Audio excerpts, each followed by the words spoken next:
All right, so we're going to get started here. This is going to be rapid fire for me, 30 minutes.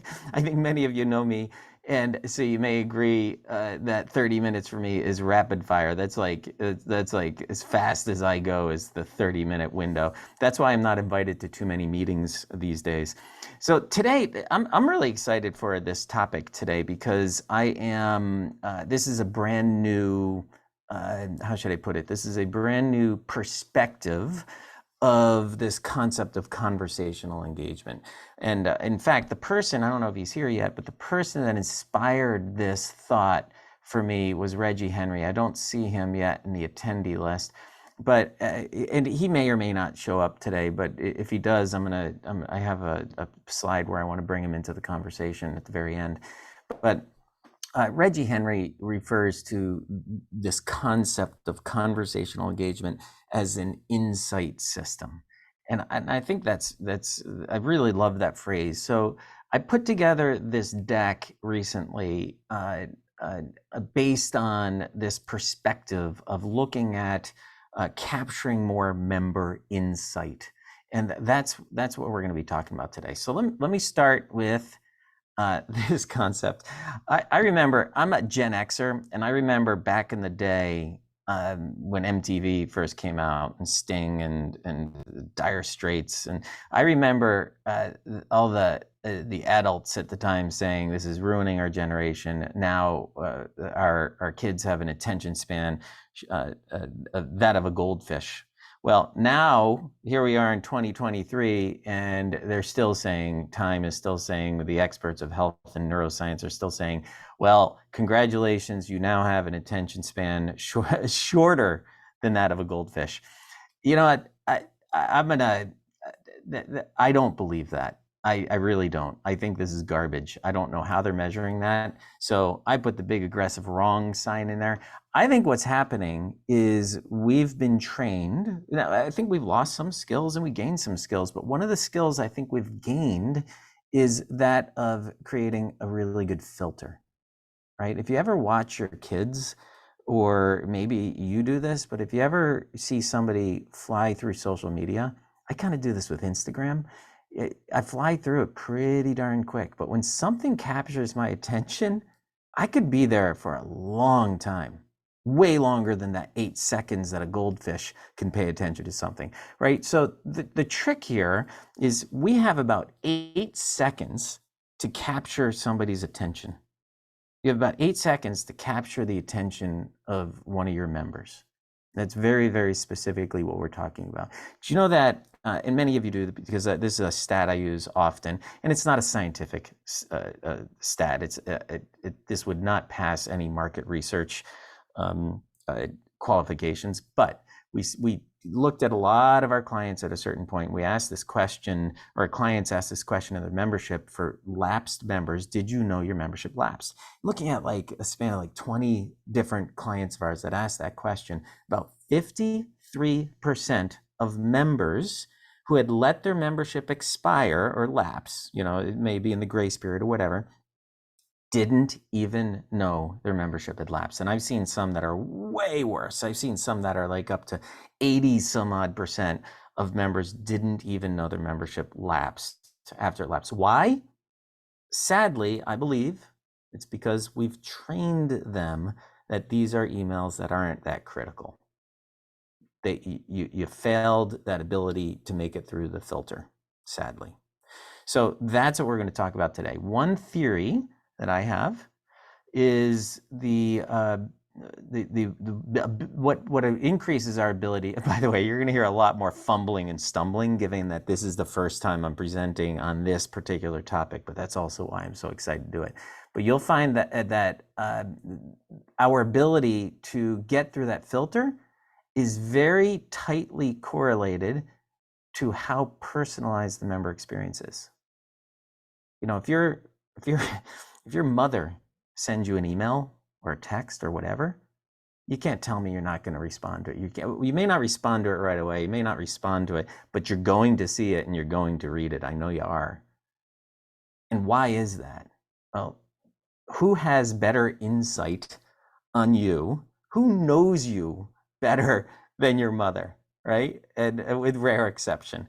But when we look at the insight that you have on your members, now by no means am I suggesting we should be the parents to our members. Certainly don't misinterpret what I'm saying there. But let's look at the what your mother has, and she has insight, and you're going to read her emails. I think there's a direct correlation between how well you know your members, how personalized the messaging is to your members, and how likely how likely you are to make it through that filter. And so that's why we have this very, very simple chart here that says, low insight generally is going to lead to a poor experience. High insight is generally going to lead to a good experience. All right, so let me give you some examples now. This is kind of the fun part, I think. I love this one. So Jack, I don't know Jack. This is something I found on the internet. In fact, it even goes back to 2018, but nothing's changed here. So poor Jack bought a toilet seat, and now Lowe's or Home Depot thinks she is a toilet seat aficionado. Dear Amazon, I'm sorry, Amazon, not Lowe's. Dear Amazon, I bought a toilet seat because I needed one. Necessity, not desire. I do not collect them. I am not a toilet seat addict. No matter how temptingly you email me, I'm not going to think, oh, go on then, just one more toilet seat. I'll treat myself. I love that. This comes from observations of behaviors and transactions. And kudos to Amazon. Like, that's actually a fairly sophisticated retargeting methodology, right? We want to, when somebody does something, it triggers a marketing automation trigger of some sort to treat them a different way, whether it's retargeting or send them emails and so on. Here's another example of my partner, Cameron, bought a patio door in September of 2021. How many patio doors do you think Cameron is going to buy over the next quarter? So for the next 3 months at least, and this may have gone on, I don't know. He used this in another presentation, and I thought this was really intriguing. But this is an example of low insight.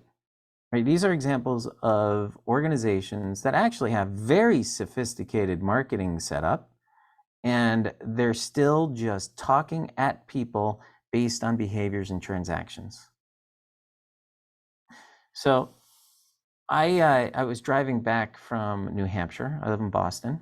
On this weekend, on Sunday, I was driving back with my wife and looking forward to the week. And I had been working on this presentation, and I told her what it was about, and we had a really nice conversation. She actually opened my eyes to a lot of things, which I'm very grateful for, to Nicole. But she told me that she was about this experience because what we're proposing is similar to an experience she had with Elta MD Skincare. So she sent me this link, and I went through it and tried it out. So they have a quiz, right? What the quiz is doing is giving them some insight on you. So this is how Elta is I don't know if I'm saying that right. I think I am, but this is how Elta is capturing some insight so they can serve you better. But they ask these questions. What are you looking for? How are you going to use it? Where are you going to use it? Great, let's get you started. Oh, look, they're already starting to give me up here. They're starting to give me some interesting insight. Oh, well, not really that interesting. They're still collecting information. So now they're really starting to get my needs and characteristics, right? So they're starting to get me.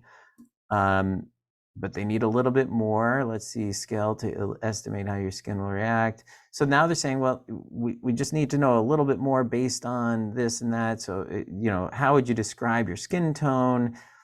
And as we go on, I'm starting to learn. This is actually turning into much more of a conversation where they're sharing some information with me, and then I'm telling them more. But now we're getting into real value for me based on the information I gave them. So think about this like a conversation.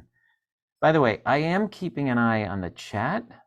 I would love it if you'd express your opinions on what you see here, if you think it's relevant. If you don't think it's relevant, tell me. But I respond very well to support. Otherwise, it feels like I'm talking to a wall. I would really, really love to hear your opinions of the things I'm showing up in the slide. So I'm constantly looking over at the chat to see if you have something to add. So they're teaching me stuff now, and then ultimately we get to the crux. A, place where they can sell me something, and B, the place where I can buy something that is actually super, super relevant to me, right? Like this is where the rubber meets the road. This is where they're talking to me in a way that's super relevant to me. Now, that was a lot of questions. I'm not necessarily suggesting you go through that entire quiz process every time you want to interact with somebody, nor am I suggesting that the place for it to happen is on your website. In fact, I don't think that's where you're going to get the biggest bang for your buck. Here's another example, though, and I'm not going to go through this entire one, but Stitch Fix is another similar. I think this one's focused more for men, but they might have a women's line as well. But basically, Stitch Fix is they can set me up with all kinds of cool clothes and a subscription, but they ask me a few questions based on my interest, needs, my physical shape, and so on, and then they send me some stuff every month. So here's an example of how some for-profit organizations are capturing insight and then creating a very personalized experience based on that. So the question is, oh, good. Thank you, Paula. Stitch Fix does have women's service as well. Yeah, that's interesting. I'm very curious if, when Megan says, oh, it kind of failed. I get that. And that doesn't mean it's going to continue to fail. But in organizations like that, they really focus on a niche and then they try to expand from there. Sometimes it works, sometimes it doesn't. I'd be very curious if you think so far, are you with me? So far, even just a thumbs up or a yes, or I'm not following how this applies to us. The question is, what is out there for you? Is there member insight out there? How do you capture it, right? Like you could put this on your website. I would argue, you're not going to get a bunch of people voluntarily just to go to your website out of the blue, especially the ones that aren't engaged. So how do we get the ones that are disengaged? How do we get more insight on them so that we can take action, right? It's pretty easy, actually. You just ask. You ask the questions. So where do we ask? You could ask on the website. There's bots to do that. It's okay, but again, that's assuming that people are going to your website. Where PropFuel comes into play, and if you don't know what PropFuel is a software platform. I'm the co-founder and CEO of PropFuel. PropFuel is a software platform designed to help this. It's designed to help you ask your members questions, primarily via email, but now we've got an SMS offering. And of course, eventually we're going to grow into web, capturing insight via websites and so on. All right, Belinda, you asked a critical question here. Thank you. So curious after capture how to better store and use the info. Awesome. So good. I'm going to show you, especially in a small shop. Good. Small or big, doesn't matter. The process is the same. So what I want to propose, and we are going to get to that, Belinda. What I want to propose is that we flip the script a little bit. Normally, we tend to ask, what do we need to tell people? And then we figure out the best medium and the methodology and the messaging to tell them that. Right. So, and I think generally speaking with broadcast messaging, the prettier it looks, the nicer, the more attractive it looks, we believe that might get people's attention. We utilize subject lines as ways to get people's attention. And that's only because we don't know any better way to personalize the messaging. So we're thinking of other ways to get people to pay attention. So we think, okay, what do we need to tell people? And then we figure out ways to tell them in a way that we hope they open it and click on something, right? We're proposing that first we ask ourselves, what don't we know? What should we know? And then what do we ask in order to get that information?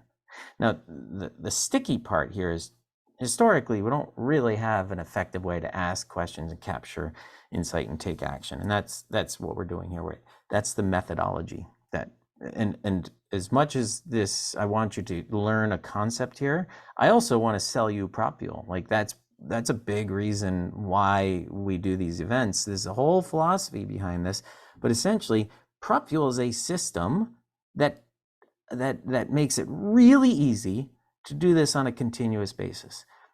Every email that goes out through Propule asks a question. It does not replace your marketing automation system. It works alongside your marketing automation system. There's always times when you want to tell people stuff, but there's also times when you should be listening. Instead of talking all the time, I got to learn this. Instead of talking all the time, we need to listen a little bit more.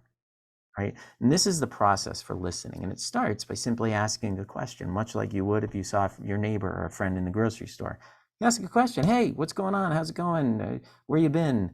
You know, we're going to spark a conversation. You want to listen to the insight, and then you're going to take action on it. So what we do at Propule is we take that approach, that methodology, and we automate as much as we can.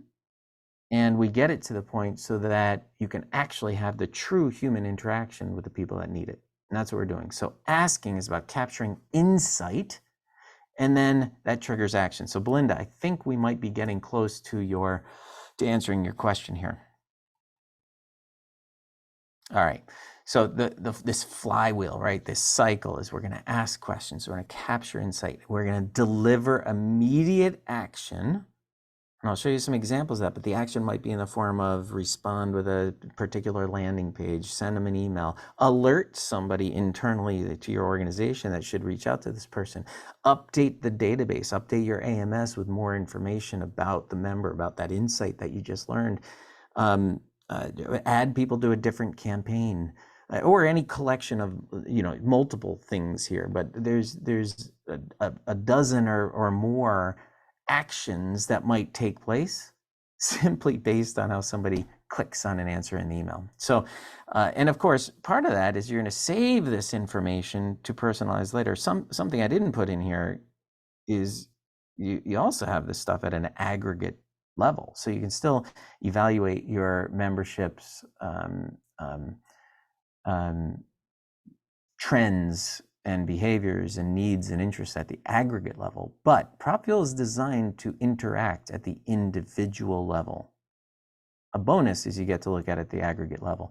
So when I talk about interacting with people at the individual level, here's 10 use cases. There's probably 24 ways I've seen organizations use Propule, and I'm not going to go through each one of these, but I am going to take you through a couple of these examples. And I want to drill down to each and every one of these right now. But instead, I'm going to spend more time on the examples rather than drilling down to these. But these are the reasons or what we're going to do with Insight to drive a better experience for new members so they renew after year one. By the way, I'm sure you know this, new members are the most likely not to renew. If we can get them to renew, then they're much more likely to continue on with us for a long time. But they are the most likely not to renew new members because they sign on. Oftentimes they get a broadcast email saying, hey, awesome, you're here. And then the next time you're really asking them to do something is when you want money from them. And either that's a conference or a renewal. All right, we're going to drill down into a couple of these. Let me remind you again, what do we need to tell our members? Flip that. Let's figure out what is it we need to know and what do we ask to get there. All right, so let's go into some examples. Profile building is a really, really good place to start. Now, this is a little less conversational in nature and a little more insight gathering, but this is one of these things where I know I've been working with associations for over 20 years now with software. First was the learning management system, and now there's Propule, of course. But I know for a fact it's very difficult to get people to fill out their profiles. Right? You send out an email, hey, update your profile. Might be early on in the join process where you want them to fill out the profile.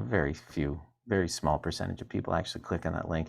It's high friction. Like you send that out, there's nothing in it for them. They're kind of doing you a favor by filling out the profile. And then they got to log in, and who knows if I can even remember my password. And then we got to probably navigate through the website to get to the right place, and there's probably a long form. It's just way more than I want to do. So how do we reduce that friction? Well, here's an example, right? So if we send out an email that says, hey, very short prompt, right? We're not hitting people a lot of words. But if we send out a short prompt that says, hey, this is what we have for your title, is that right? Now, in this case, the personalization says, oh, we don't actually have a title for this person. But if we did have a title, we'd put your title in there, say, is this accurate? And if they say yes, awesome. Maybe we say, great. Maybe we even send them to another question that says, oh, we're so glad we got your title right. Do we have your alternate email address? In case you leave, we don't want to lose you. Do we have the right address for you? Or maybe I just said address. Maybe it's a physical address. Maybe it's if it's a student, maybe it's a graduation date, or maybe we want to know if they're planning on continuing on. There's a lot of stuff in the profile that we want to capture. Now, if they say no, that's not right, or if it says, oops, looks like there's no title listed, obviously that's not correct. So if they hit no, it takes them another page where they can type in their title, and then they hit submit, and boom, it gets written back to Netform or to Aptify or Fontiva or whatever AMS it is you're using. And in this case, these guys got a 15% response rate, which is pretty darn good for a profile request, right? I'm curious, do you guys struggle? Just give me a yes or no. Do you struggle in capturing profile data from your members? I'd really like to know, is that something? The struggle is real. Yes, it is. Yeah, I'd be very surprised and very intrigued if somebody says, no, we're awesome at collecting profile data. Be curious how you do it.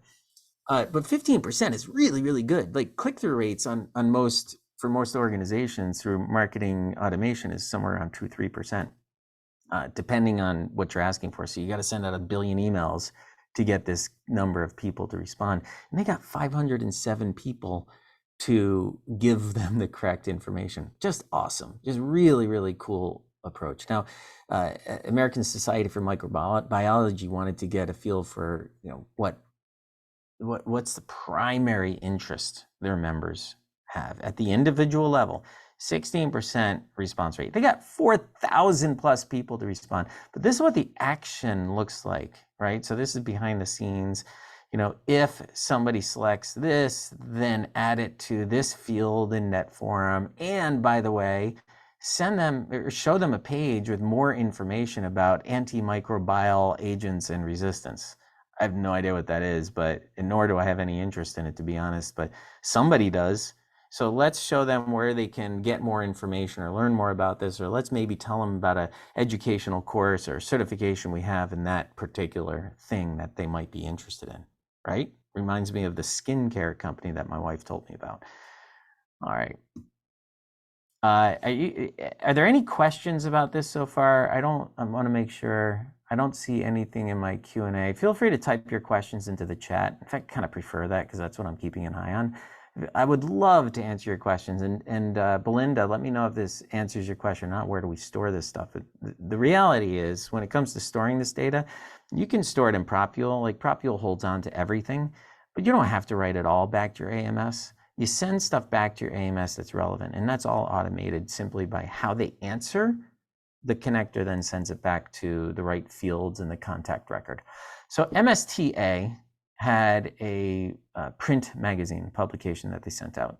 I'm curious, tell me a yes or no. Thanks, Belinda. Tell me yes or no if you have a physical mail, something you mail out, a physical publication.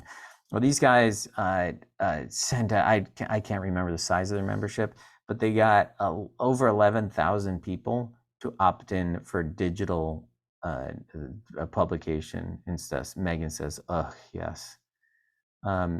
This is such a great opportunity to save some money. I mean, I get print stuff all the time that I don't need, and they just go right in the trash. Given the option, give me the digital stuff and save yourself some money. Well, this one question saved these guys $23,000. And of course, that goes back to the database. That goes back to the AMS. It says, hey, don't send this person a publication. This person wants one. This person does not. All right. MSTA also captured more information about alternate emails and job titles. And look how they did this. This is pretty cool. So this is, tokens and personalization. This is what we have for you. Hey, Belinda, this is what we have for your address and so on and your preferred email. Is this right? So what they're doing is they're putting a whole bunch of things into an email saying, is this right? And then look at the responses they get. The vast majority, 90% of people said, yeah, that's cool. But think about it, like they just updated 250 records because of this. All right, so that's the profile stuff. Super, super convenient way, frictionless way, both for you and the member to keep your database updated. New member onboarding. So it's an example I always use. If you are a client of ours, and I know I see a bunch of you out there, if you are a client of ours, you will know that I use this example all the time. Somebody walks into your office, they're wearing a sign around their neck that says, I'm a new member. What would you say to them? My hunch is you would probably say, hey, welcome. I'm so glad you're a new member. Why did you join? Or how can I help you? Or something along those lines. Like, what can I do to make your experience valuable? If you're going to ask them a question, they're going to tell you, and then you're probably just going to carry on a conversation about that particular thing. But instead, what we do, whoops, I thought I had a different example in here, but instead what we do is we send them this email with all kinds of stuff, or maybe we drip it out over time, but we still tell them all kinds of things about their membership. And the better organizations are kind of dripping that out over the period of the first 3 weeks, a couple months, and so on.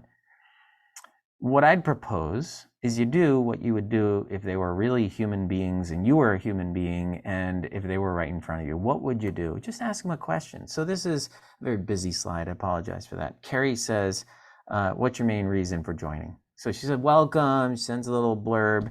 Why did you join? And so here's a look at some of the results. I mean, it's awesome to start to see this interaction. Now, a lot of organizations will ask, why did you join? And then there'll be an open-ended question to capture what I call the voice of the member as well. ASAE, now Amy is off to another position with another organization now, but this is what they were, and now Jen Noveski is the face of membership at ASAE, and I think she's on the next slide. There she is. But they still ask this question like, hey, welcome, what's important to you, right? Notice how quick we get to the question. There's not a lot to absorb here, very low friction. Based on how they answer, and look at all these people, like the response rates to these things are amazing. And so now, let's just say they say, I joined because I want to get my CAE. Well, now we know something really useful. So we have some insight that we can use down the road. So let's now take that, let's drop them into a campaign that hibernates for 3 months. Let it sleep for 3 months, and then in 3 months, let's reach out to that person and say, hey, Jennifer, I'm so glad, or I'm glad you were interested, or 3 months ago you told us you were going to get your CAE. How's that going? And Jennifer might say, I did it, or Jennifer might say, actually, you should know that if they did it. But Jennifer might say, I'm almost there, or I got my hours, I just need to study for the test, something like that. And then you respond to them and try to help them based on that. And just like if you were in a conversation, you would respond a particular way based on what they told you there. I'm almost done here. I just noticed the clock is 12:30 Eastern, and I told you 30 minutes. I always struggle with this stuff. I got a few more slides that I want to show you. Interested in volunteering. I mean, who couldn't use more volunteers? Now, if you can automate the process around the volunteer stuff, which ASAE is starting to do, that'd be great. Sentiment analysis, open text responses. So they also asked it here, what would you like to help us with? That was the next question, or what could you help us with?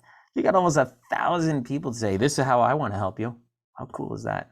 All right, the renewal process, super, super cool. I redacted some information in here. I hope I didn't leave anything in that was, because I don't want to bash somebody. And this isn't really even bashing them. This is what most, sorry,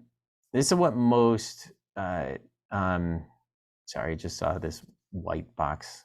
I forgot to take that out. Anyway, so this is what most organizations send out, something along the lines of hey,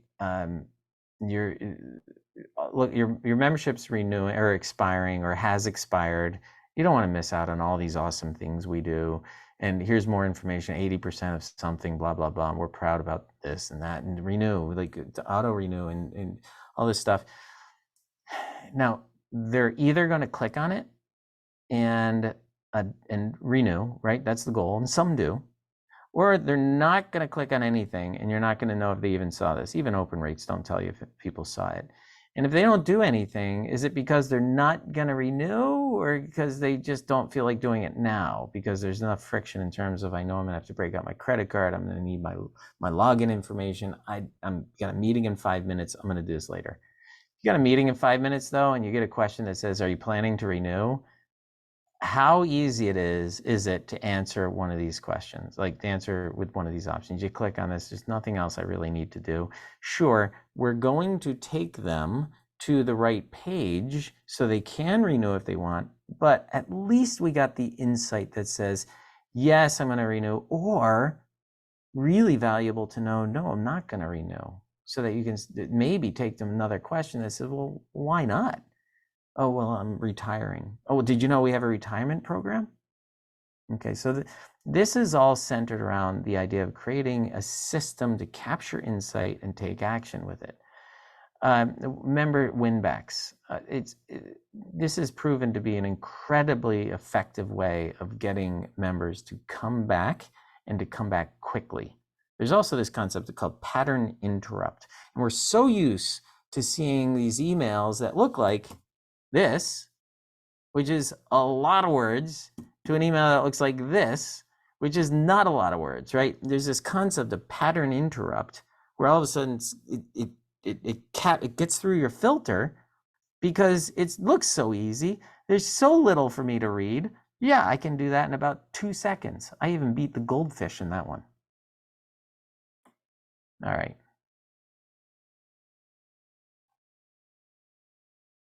All right, with that, there's my retirement example, why not, and so on. If these response rates look staggering to you, it's true. Like this is, people respond to this kind of stuff.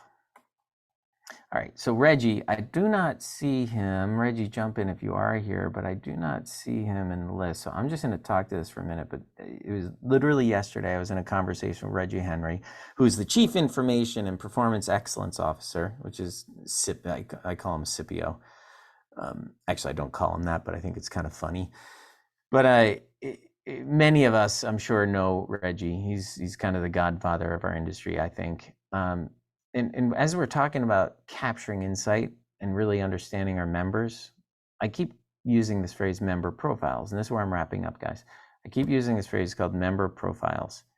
Well, Reggie refers to it as a member needs database, which is really taking member profiles and feeding it steroids, right? This takes member profiles to the next level, where if you really understand your member needs, now I kind of look at this like your mother knows your member needs. Your mother knows your needs better than anyone else.